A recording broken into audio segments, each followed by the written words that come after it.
Patient miss শ্যামল মোল্লা, ইয়ে সালাম সালাম মোল্লা, হ্যাঁ, সালামত মোল্লা। সালামত মোল্লা। পেশেন্টের যে কষ্টগুলো ছিল বলুন তো, কি কি ছিল, কি কি কমেছে বলুন। ওই চোখের এই এখানে চুলকাত ছিল, লাল হচ্ছিল, লাল সেটা হচ্ছিল, কমেছে। একটু কমেছে। হুম।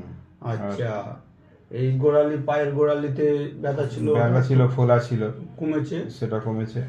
হুম। আর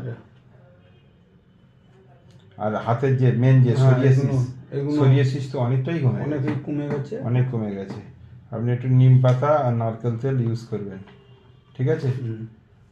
এই ওষুধে ইনশাল্লাহ আপনার অনেক সুস্থ হয়ে যাবে। নিম পাতা কি পানিতে দিয়ে? না, 4টে 6টা 8টা 10টা নিম পাতা হুম।